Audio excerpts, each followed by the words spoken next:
why is there that impulse to abort? Does it have something to do, I kind of wanted to segue into this, pick your brain about this, Father, with kind of a threefold sort of situation, a crisis in values and a misunderstanding of the meaning of suffering, as well as a kind of utilitarian view of, like you said, use the phrase, incompatible with quality of life. So quality of life becomes sort of the determining factor of who's happy or good, worth living, you know. So the question there is that, you know, quality of life. Let's just look at that for a second. Okay. So when you look at this, well, the first question that ought to be posed is who determines what quality it is? You know, and so what is the standard? Who determines the standard?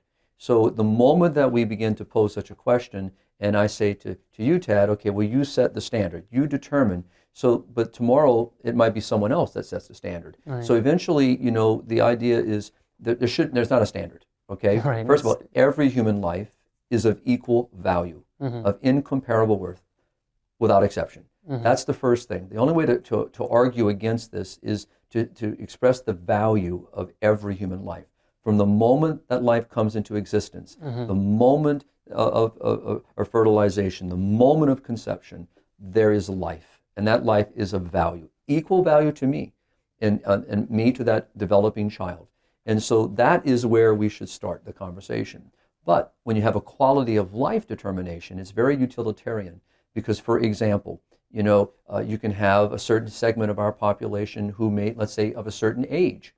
Why could we not determine that once a person reaches the age of? Well, then you've already exhausted your worth and your value. You are more now a burden on society, and you know you cost more than you give, and you know your life is basically given way. You know, so that we can move forward and not have this burden, this cost. You can have the same thing, like we said earlier about Down syndrome. You can have people who say, you know, we want to. You know, we don't want a child to suffer, but really that's not the issue. It's a false mercy. It's the same one as what you were talking about with aging and disease. It's euthanasia. It is euthanasia for children, is what it is.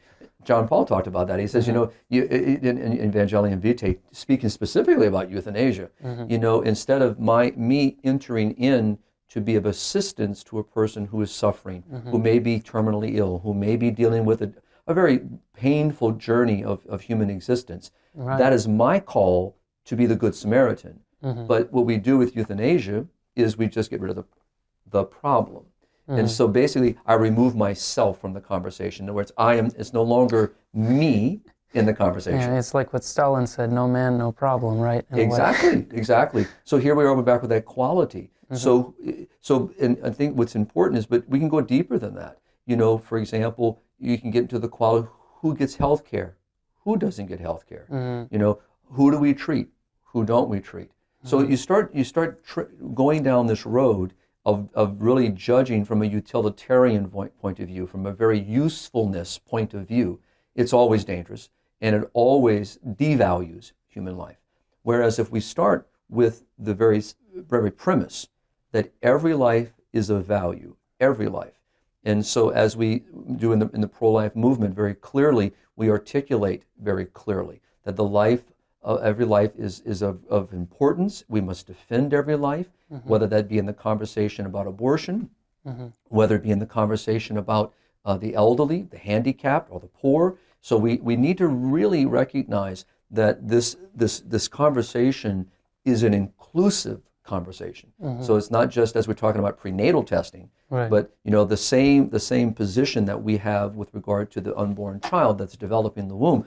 We have the same care and concern for the elderly, the vulnerable, the dying, and the ill. So we have to really recognize how this is a consistent ethic that runs across the spectrum of when you speak about human life.